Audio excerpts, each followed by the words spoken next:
Hi guys, welcome. This is your Sameer Kohli sir with the lecture number 5 of the topic called relations and functions. मैंने आपको 2.1 करा दी 2.1 से पहले के example करा दिए, 2.21 के बाद के एग्जाम्पल्स करा दिए. आज हम करेंगे एनसीईआरटी में से एनसीईआरटी की एक्सरसाइज 2.2 पूरी करेंगे, आधी करेंगे, ये वक्त बताएगा. बट आज हम करेंगे एनसीईआरटी की एक्सरसाइज 2.2 जिसका पहला क्वेश्चन नंबर 1 मेरे प्यारे बच्चों क्या बोलता है कि लेट ए, क्वेश्चन आपके साथ लिख रहा हूं, let A is equals to 1 2 3 4 dot dot dot dot dot 14. 1 से लेके 14 तक सारे नंबर्स हैं. Define a relation R from A to A. A to A का मतलब समझना बेटा. ए टू ए का मतलब कि डोमेन भी ए से आएगी और रेंज भी ए से आएगी. रेंज ए नहीं है, रेंज ए से आएगी. इसे को डोमेन बोल सकते हैं. जहां से रेंज आती है उसे को डोमेन बोला जाता है. बाय मेरे प्यारे बच्चों रिलेशन दे रखा है इस प्रकार से, x, y domain, range such that 3x minus Y is equals to 0 where, उन्होंने यहां पर भी लिखा है डोमेन कॉमा रेंज. मैं x y को domain comma range belongs to A, कि डोमेन और रेंज दोनों ए से आ रही है. मैं आपको बता दूं, पहले मुर्गी आई या अंडा आया, इस सवाल का जवाब आज भी किसी के पास नहीं है. पहले मुर्गी आई या अंडा आया, इसका जवाब आज भी किसी के पास नहीं है. मगर पहले डोमेन और रेंज में पहले डोमेन आती है, रेंज उसके बाद आती है. तो अब मैंने सोल्यूशन में देखा, उसके बाद उन्होंने हमसे मांगा क्या है, write down its domain, codomain and range. वो ये मांग रहे हैं. अगर मेरी क्लास मेरे साथ है तो मैं सबसे पहले सॉल्यूशन में we will write the above relation in roster form. मेरे प्यारे बच्चों, ये मैं थोड़ा फालतू लिख रहा हूं, आप नहीं भी लिखोगे तो चलेगा. That is we have 3x minus y is equals to 0, x comma y both belong to a. This implies 3x is equals to y. ये माइनस वाई उधर जाके प्लस हो गया. अब मैंने x की वैल्यू 1 डाली. x की वैल्यू 1 क्यों डाली? क्योंकि यहाँ पर 1 है. तो जैसे ही x की वैल्यू 1 डाली तो y की वैल्यू आ गई बेटा 3 इंटू 1 3. मैंने x की वैल्यू 2 डाली तो y की वैल्यू आ गई 3 इंटू 2 6. मैंने x की वैल्यू 3 डाली तो y की वैल्यू आ गई 9. मैंने x की वैल्यू 4 डाली, y की वैल्यू आ गई 12. मैंने x की वैल्यू 5 डाली, y की वैल्यू आ गई 15. लाइफ में गलती करना सबसे अच्छी चीज़ होती है. मैंने 5 डाली तो 15 आ गया. सर 5 तो यहाँ पर होगा बट यहाँ पर 15 नहीं है, तो ये नहीं आएगा. ये बात याद रख लेना. मैंने इसको रिलेशन को रोस्टर फॉर्म में लिख दिया. अब करने के बाद मैं आराम से बता सकता हूँ इसकी डोमेन क्या है. मेरे प्यारे बच्चों, इसकी जो डोमेन है बेटा 1, 2, 3, 4. और अगर बात होती है रेंज की तो बेटा इसकी रेंज है 3, 6, 9, 12. ये इसकी रेंज है. अब बात होती है को डोमेन की. को डोमेन से डरने की ज़रूरत नहीं है. को डोमेन वो होती है जहाँ से रेंज आती है. ए टू ए, पहला ए डोमेन का होता है, दूसरा ए जहाँ से रेंज आती है. तो रेंज आती है 1 2 3 4 डॉट डॉट डॉट डॉट 14 लिख दो, या फिर आप लिख दो ए. इसकी जो को डोमेन है वो ए है, जहाँ से रेंज आती है. अब इतनी बार बोल दिया बच्चा ही दुखी हो जाएगा कि भैया बस करो. अब ज़रा ध्यान से एक और बात. अब क्वेश्चन तो ख़त्म हो ही गया है. अब इस क्वेश्चन से थोड़े से पंगे ले लेते हैं. ये जो x होती है ये डोमेन होती है, और ये जो y होती है ये रेंज होती है. और पहले हमेशा डोमेन आती है, रेंज बाद में आती है. ये बात याद रख लेना डॉक्टर साहब. आगे चलते हैं अब ज़रा, माता रानी का नाम लो और क्वेश्चन नंबर 2 पर आओ। क्वेश्चन नंबर 2 कहता है कि define a relation on the set N. Define a relation on the set N. अगर ये एन देखकर किसी को डर लगा है कि ये एन से सर का क्या मतलब है, तो इमीडिएटली एनसीईआरटी का पेज नंबर 2 खोलो। एनसीईआरटी के पेज नंबर 2 में से सारे सिंबल्स देखो, उसमें एन, जेड, क्यू सबके सिंबल्स दे रखे हैं कि किस सिंबल का क्या मतलब है। ध्यान से, N of natural numbers. N represents क्या बेटा? नेचुरल नंबर्स बाय आर दे रखा है मेरे बच्चे domain comma range such that range is equals to domain plus 5, मज़ा आ रहा है।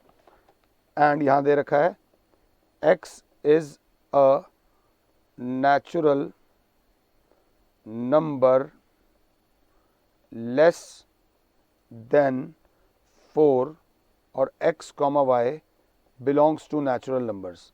कहने वाली बात यह है कि जो रिलेशन है वो नेचुरल नंबर्स पर है, ये डोमेन होती है, ये रेंज है, बट पढ़ते पढ़ते आगे दे दिया कि x is a natural number less than 4। Domain पर रिस्ट्रिक्शन लगा दी, पाबंदी लगा दी कि डोमेन 4 से कम होगी, और 4 से कम नहीं होगी, 4 से कम नेचुरल नंबर होगा। जो डोमेन होगी वो 4 से कम नेचुरल नंबर होगा। तो सबसे पहले हम इसको कैसे करेंगे? हम इसे करेंगे writing in roster form. We have y is equals to x plus 5. So we put x is equals to 1, तो y आ जाएगा x plus 5 है, तो y आ जाएगा 1 plus 5, तो y आ जाएगा 6। तो 1 पे आ रहा है 6, x की वैल्यू 2 पुट करी तो y आ जाएगा x plus 5 that is 2 plus 5 that is 7।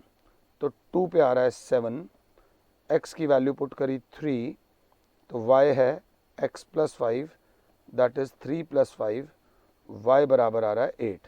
तो 3 पे आ रहा है 8। जल्दबाजी और जोश की कमी नहीं है, x की वैल्यू ली 4। इतने में एक बच्चे ने बोला sir x is a natural number less than 4, तो 4 नहीं लेना।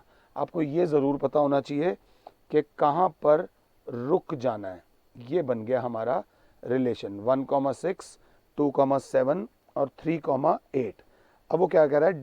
डिपिक्ट। इसी में उन्होंने आगे बोला था depict this relation using roster form, write the domain and range. बेटा काफ़ी बच्चे गलती कर देते हैं, रोस्टर फॉर्म में लिखकर आ जाते हैं और क्वेश्चन पूरा नहीं पढ़ते। अभी इसके आगे हमें इसकी डोमेन भी लिखनी पड़ेगी। डोमेन हो जाएगी 1, 2 और 3। 1, 2 और 3। 4 क्यों नहीं होगी? क्योंकि यहीं पर बोला गया था x is a natural number less than 4। Second बात बोली गई है हमसे, व्हाट इज़ दी रेंज। अगर क्लास 7 है तो रेंज है मेरे बच्चे 6, 7 और 8।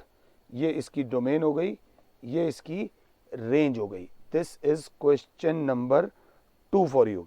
क्वेश्चन नंबर 2 के बाद क्लास देखेगी क्वेश्चन नंबर 3 को। वो कह रहा है a is equals to 1, 2, 3, 5, 1, 2, 3, 5 and b दे रखा है 4, 6, 9। वो कह रहा है define a relation R from A to B, sorry लिखने में गलती हुई है। Define a relation from A to B। A to B का मतलब आपके माइंड में क्या चलना चाहिए कि भैया डोमेन आ रही है, डोमेन आएगी A से और रेंज आएगी B से। ये बात याद रख लेना। From A to B by क्या दे रखा है? रिलेशन दे रखा है domain comma range x comma y को मैं डोमेन कॉमा रेंज लिख रहा हूं and the difference between x and y is odd. Odd means x belongs to A, y belongs to B. बड़ा क्लियरली दे रखा है और उसके आगे उन्होंने बोला है write R in roster form. कौन सी फॉर्म में लिखो भैया? रोस्टर फॉर्म में। बिल्कुल प्यार से, चाहो तो मुझे पॉज कर दो और इस क्वेश्चन को करने की कोशिश करो। जो डोमेन आएगी वो ए से आएगी और ये दे रखा है डोमेन और रेंज का डिफरेंस ऑड होना चाहिए कि अगर आपने 1 लिया है तो क्या मैं 1 के साथ 4 ले सकता हूँ? जी हाँ, मैं 1 के साथ 4 ले सकता हूँ क्योंकि ये x है और ये y है और x और y का डिफरेंस ऑड होना चाहिए। पॉजिटिव नेगेटिव कुछ नहीं बोला, सिर्फ ये बोला है कि डिफरेंस ऑड होना चाहिए जो कि ऑड है। तो ऐसे में बच्चे ने कहा 1 के साथ तो सर 6 भी ले सकते हैं। मैंने कहा बिल्कुल ले सकते हैं। 1 और 6 का डिफरेंस होता है -5 या 5 जो कि ऑड है। सर 1 के साथ 9 ले लें क्या? 1 के साथ 9 नहीं ले सकते क्योंकि 1 - 9 8 होता है जो कि इवन है। बस यही ध्यान देना है। अब एक बच्चा जिसका दिमाग चल रहा है वो कहेगा सर इसका मतलब 1 का रिलेशन 4 के साथ भी आ गया और 1 का रिलेशन 6 के साथ भी आ गया, मतलब एक ही बंदे का 2 अलग अलग बंदों के साथ भी सेम रिलेशन हो सकता है। अब सर 2 के साथ क्या लें सर? 2 के साथ 4 ले लें सर?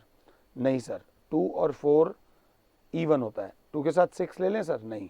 2 के साथ सर लेंगे हम 9 क्योंकि 2 और 9 का डिफरेंस ऑड होता है। सर अगला लेने चलेंगे 3। सर 3 के साथ 4 ले लें? बिल्कुल ले लो। सर 3 के साथ 6 ले लें? बिल्कुल ले लो। सर 3 के साथ 9? नहीं, 3 और 9 का डिफरेंस ऑड नहीं होता। 3 में से 9 जाएगा, 6 बचेगा। अगला सर लेते हैं 5। 5 के साथ सर 4 ले लें? बिल्कुल ले लो जी। 5 के साथ सर 6 ले लें? बिल्कुल ले लो जी। Is that clear? ये मैंने उस रिलेशन को लिख दिया रोस्टर फॉर्म में। बट अब ये आउट ऑफ द कोर्स मैं आपको करा रहा हूं, मैं इसका एरो डायग्राम बना रहा हूं। ये सेट ए है, ये सेट बी है।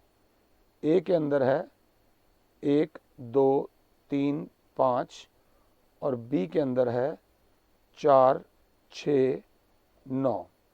अब बच्चा देखेगा एक का रिलेशन 4 के साथ भी आ रहा है, एक का रिलेशन 6 के साथ भी आ रहा है, 2 का रिलेशन 9 के साथ आ रहा है, 3 का रिलेशन 4 के साथ भी आ रहा है और 3 का रिलेशन 6 के साथ भी आ रहा है, 5 का रिलेशन 4 के साथ भी आ रहा है और 5 का रिलेशन 6 के साथ भी आ रहा है अगर क्लास 7 है तो।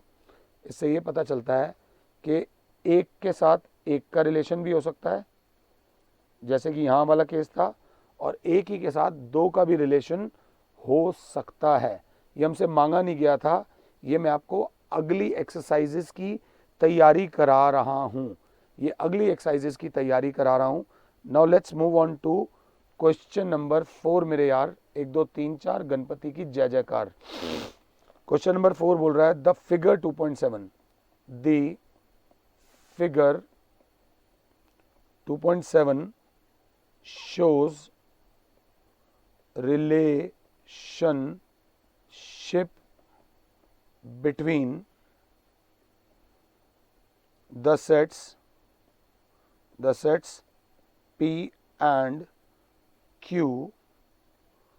Write this relation in, first दे रखा है सेट बिल्डर फॉर्म, सेकेंड दे रखा है रोस्टर फॉर्म और थर्ड दे रखा है what is its domain and range. जब मैं 11वीं में था, ये गलती मेरी थी, मैं क्वेश्चन को पूरी तरह ध्यान से नहीं समझता था, ये मेरे अंदर कमी आती थी।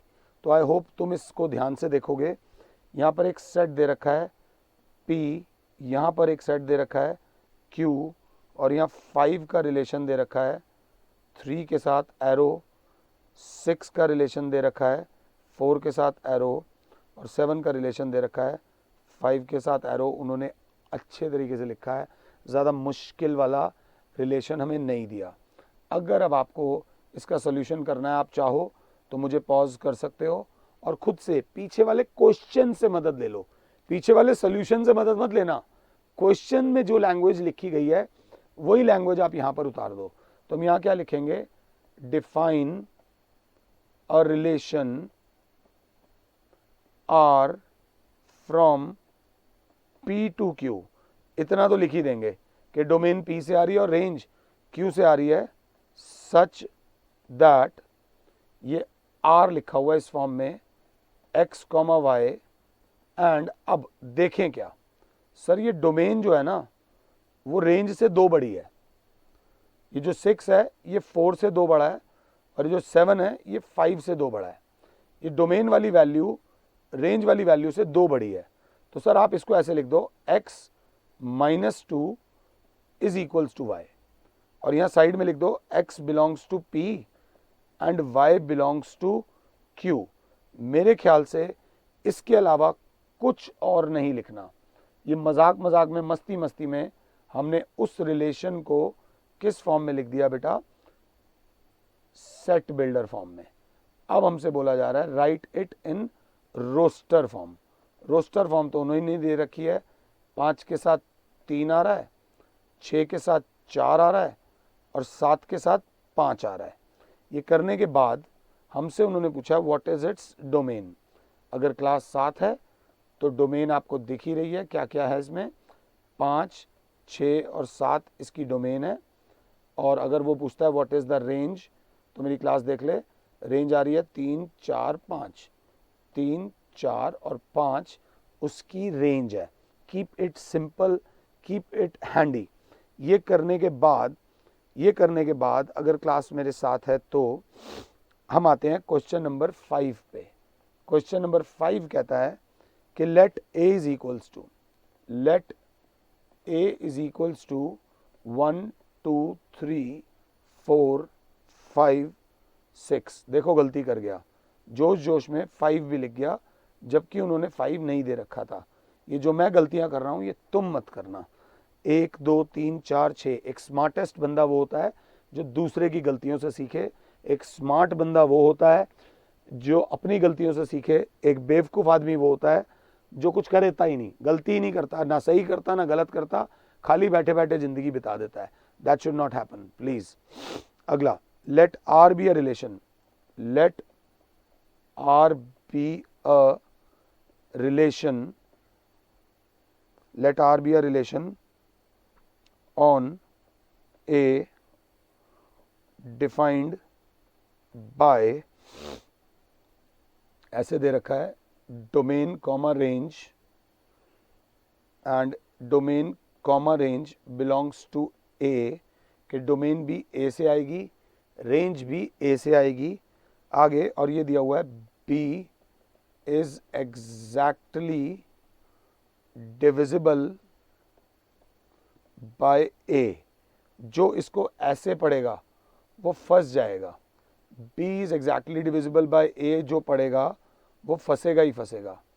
आपको पढ़ना होगा कि range is exactly divisible bye domain. जो पहली वैल्यू होती है, अब तक x और y चल रही थी, अब a और b चल रही है। जो पहली वैल्यू है वो दूसरी वैल्यू से एग्जैक्टली डिविजिबल है। अब ध्यान से देखना, मैं इसका सोल्यूशन जब करूंगा तो मेरे को नज़र रखना है दूसरी वैल्यू पे। तो दूसरी वैल्यू अगर मैं 1 लेता हूं तो क्या मैं पहली वैल्यू 1 ले सकता हूं? पहले देखो, ये a है ये b है, क्या b a से डिविजिबल है? जी हाँ। तो बच्चा कहेगा सर इस 1 के साथ तो आप 2 भी ले सकते हो, because 2 is divisible by 1। Sir 1 के साथ तो आप 3 भी ले सकते हो, 1 के साथ आप 4 भी ले सकते हो और 1 के साथ आप 6 भी ले सकते हो। B is exactly divisible bye A। अब सर 2 के साथ आप 1 नहीं ले सकते, 1 इज नॉट डिविजिबल बाय 2 के साथ आप 1 नहीं ले सकते सर। आप 2 के साथ सिर्फ एक वैल्यू ले सकते हो, 2 के साथ 2 ले सकते हो, 2 के साथ 4 ले सकते हो और 2 के साथ आप 6 ले सकते हो। B is exactly divisible bye A। अगला सर 3 के साथ आप 3 ले सकते हो और 3 के साथ आप 6 ले सकते हो। सर 4 के साथ अब चीज़ें कम होती जा रही हैं, 4 के साथ आप सिर्फ 4 ले सकते हो और सर लास्ट वाला 6 के साथ आप सिर्फ 6 ले सकते हो। अगर मुझसे कुछ नहीं मिस हुआ तो मैंने इस क्वेश्चन को, उन्होंने पार्ट्स बोले थे, पहला पार्ट था कि write R in roster form. मैंने जल्दबाजी में पहले आंसर निकाल दिया। फाइंड डोमेन ऑफ आर, और थर्ड बोल रहा है फाइंड रेंज ऑफ आर। तो डोमेन की जब बात आ रही है तो डोमेन में 1 दो बार नहीं लिखेंगे, 1 है, 2 है, 3 है, 4 है, 6 है। तो इसकी अगर डोमेन की बात आती है तो आप इसको ऐसे भी लिख सकते हो कि डोमेन A है। रेंज की बात आ रही है, रेंज में भी 1 है, 2 भी है, 3 भी है, 4 भी है, 6 भी है, 2 आ चुका, 4 आ चुका, 6 आ चुका, 3 आ चुका, 6 आ चुका, 4 आ चुका, 6 आ चुका। ये इसकी डोमेन हो गई, ये इसकी रेंज हो गई। ये करने के बाद हमारा क्वेश्चन नंबर 1, 2, 3, 4, 5 हो गया। क्वेश्चन नंबर 1, 2, 3, 4, 5 हो गया। 6, 7, 8, 9 आप एक बार खुद से ट्राई करो। 1-2 क्वेश्चंस भी खुद से पूरी तरह हो गए ना तो कॉन्फिडेंस पता नहीं कितना ऊपर पहुंच जाएगा। I wish you all the best. फिलहाल के लिए और Sameer sir is saying you good bye, God bless all, जय माता दी।